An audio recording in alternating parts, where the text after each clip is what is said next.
Hi guys, so we are starting off with the series in which we will teach about some important topics which are asked in first prof like anatomy. And first we are starting off with the anatomy, and our first topic is stomach. So in this video we will cover about basic anatomy of the stomach and its vascular supply.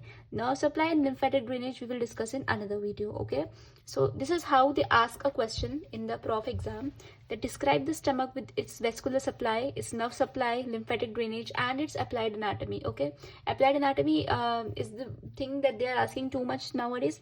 So now what we will learn here is about the basic anatomy and the vascular supply. So the stomach is a muscular bag. So stomach एक muscular bag होता है और वो बहुत ज़्यादा डिस्टेंसिबल organ होता है, और ये डिस्टेंसिबल जैसे जैसे अडल्ट स्टेज आती जाती है ये स्टमक ज़्यादा डिस्टेंडेबल होते चले जाता है.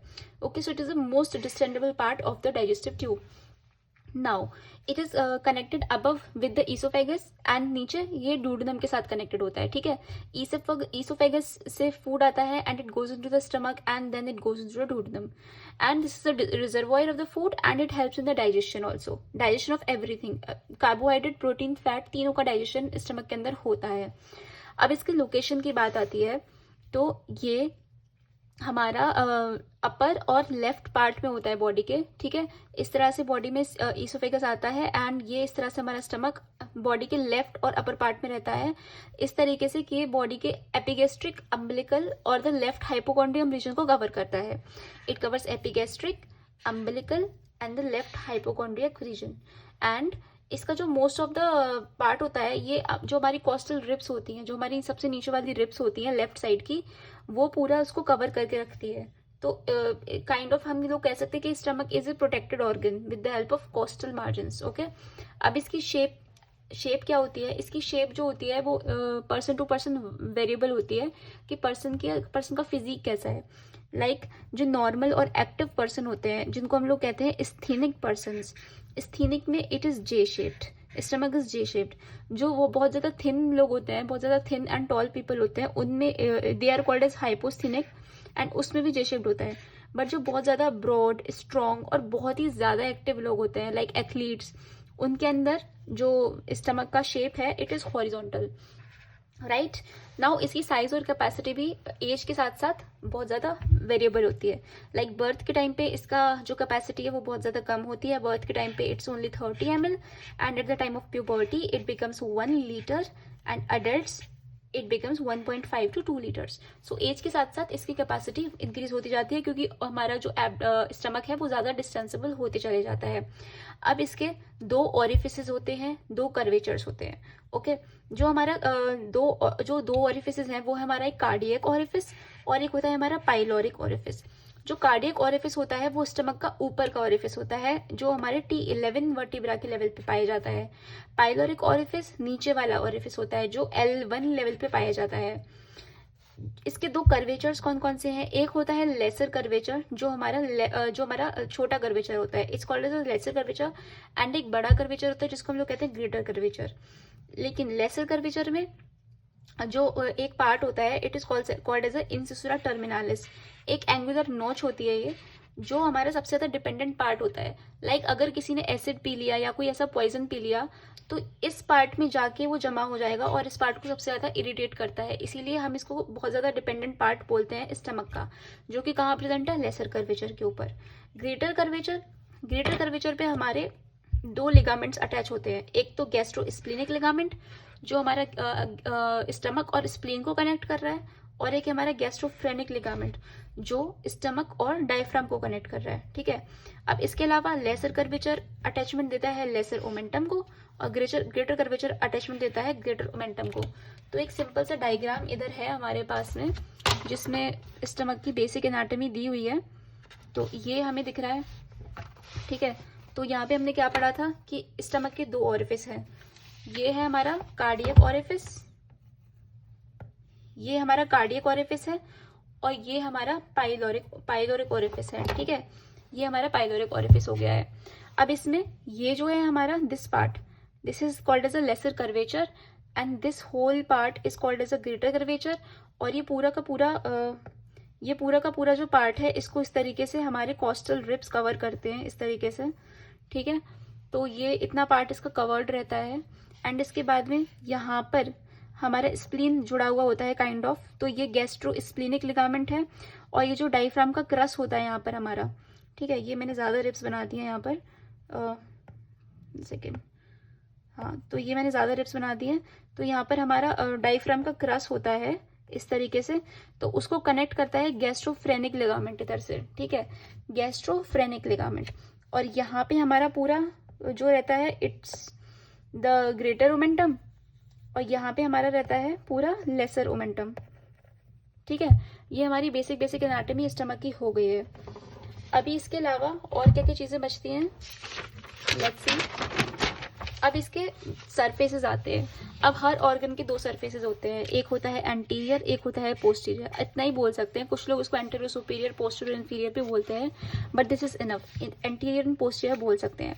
अब स्टमक के दो पार्ट्स होते हैं, एक कार्डियक पार्ट होता है और एक पाइलोरिक पार्ट होता है। अब ये दोनों पार्ट आपस में दो पार्ट और में डिवाइड होते हैं। कार्डियक को डिवाइड कर रहे हैं हम लोग फंडस और बॉडी के अंदर, और पाइलोरस को हम लोग डिवाइड कर रहे हैं पाइलोरिक एंट्रम और पाइलोरिक कैनाल के अंदर, ठीक है। ये दो पार्ट्स में हम लोग इसको डिवाइड कर रहे हैं। नाउ इसके ऊपर देख लेते हैं एक बार ये चीज़। तो ये जो है हमारा कार्डियक पार्ट, ये हमारा पूरा कार्डियक पार्ट है। इसमें ये है हमारा फंडस, वन सेकेंड, ये हमारा फंडस है इतना part, and this is whole, this big part is the body, and this is antrum, and ये छोटा सा पार्ट क्या है, इट इज द पाइलोरस, ठीक है। तो ये हमारी स्टमक की बेसिक एनाटॉमी हो गई है कवर। अब इसकी ब्लड सप्लाई देखेंगे हम लोग इसी वीडियो में। अब इसकी ब्लड सप्लाई को पढ़ने का थ्योरेटिकल पार्ट तो इतना समझ में नहीं आता है, इसको हम लोग एक डायग्राम से समझते हैं। ये हमारा स्टमक है।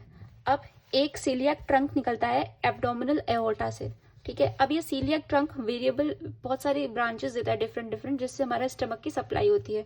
ये ब्रांचेस की और फर्दर ब्रांचिंग हो जाती है, जिससे हमारा स्टमक सप्लाइड रहता है।